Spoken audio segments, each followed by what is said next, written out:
We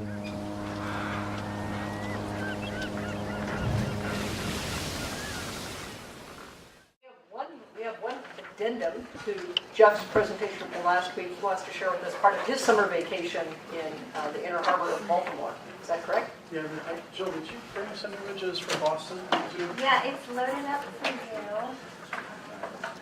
Yeah, the clip here. This really isn't a presentation, but I just had a couple of thoughts after the images I shared with you at our last meeting.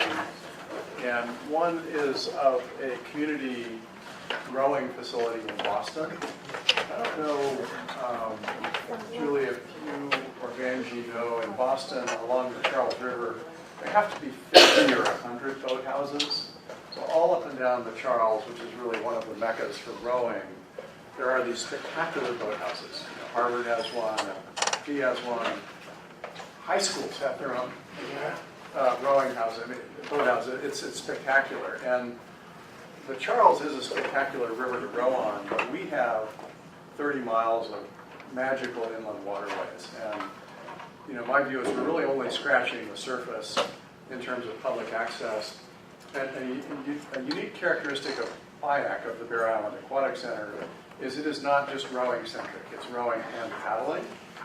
And so our vision of our boathouse could be something like one of these in Boston. This is community rowing, which was neat. I just chanced into rowing out of there when I was there on vacation several years ago, and then I learned a little bit more about it. But it was a partnership between the city of Boston and a nonprofit like ourselves, a community rowing organization.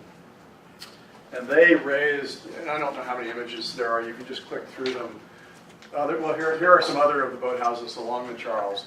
But in the context of community rowing, they raised about $16 million to build the first boathouse image that I showed you.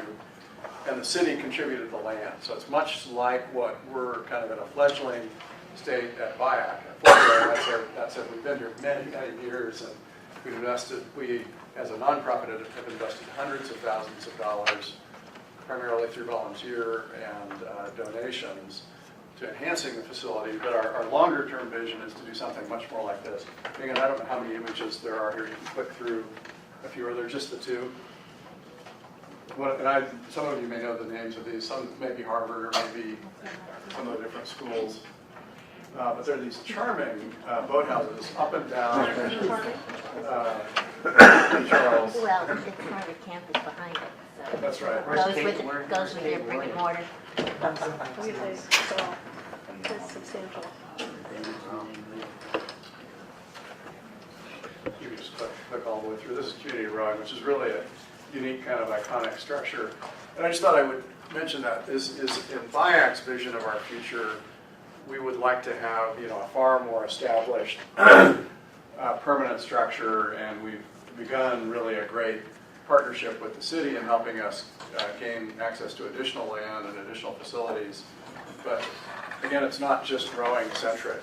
As I mentioned, coming up on, and you think about a destination, on August 3rd, our paddling community will host 150 racers from all over the United States that are going to race in surf skis, which is a single person, very sleek kayak, very tippy, sleek kayak.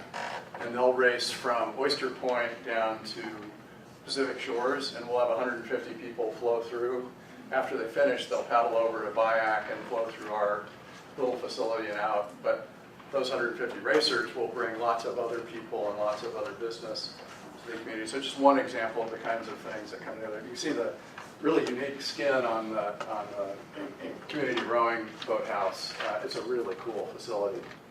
So that's really all I had on that. And then the mention of the Inner Harbor in Boston, in Baltimore. I just happened to be back there this last week for a lacrosse tournament with, I'll acknowledge, two of my son's fifth grade teachers here tonight, Susan Sanchez. Some of you may know her, Redwood City resident, but both she was a fifth grade teacher to my son Jeffrey and Jake. And Jake and I went back, Jake is 11, but went back to play lacrosse in Baltimore. And we just chanced into to tour the Inner Harbor a couple of times. And what was cool is running along, I forget whether it's, I think it's 95, big sign says, Baltimore, Inner Harbor. this way. It was ironic that, here we have called ourselves an inner harbor planning, clearly entirely different scale, I mean, to Rich's point. But some of the really interesting aspects that we've begun to talk about that we saw there were touching back to history, maritime heritage, and a couple of really spectacular examples that I think could be analogous to us. There is the USS Constellation, which is the largest Civil War ship still floating in the inner harbor, and it's open for tours. Clearly in Redwood City, we had schooners, amazing ships up into the downtown, and if there were a way for us to bring back or restore or have donated any ships of that character and caliber, like the Balclutha, for example, up in San Francisco, and be able to bring something like that down into the inner harbor where these ships once were, that would be quite fascinating. Also in the Baltimore inner harbor, they have I think it's the USS Taurus. I may have mispronounced that. It's a submarine. What some of you may know and some of you don't know is right here, adjacent to where Informatica is, the ship developed in stealth by Howard Hughes, the Sea Shadow, was built literally right there, right behind that building. There's a wharf. The Sea Shadow was used, and correct me if I get my history wrong, to bring up a Russian submarine that had sank. It was a completely top secret mission. The building of it was secret.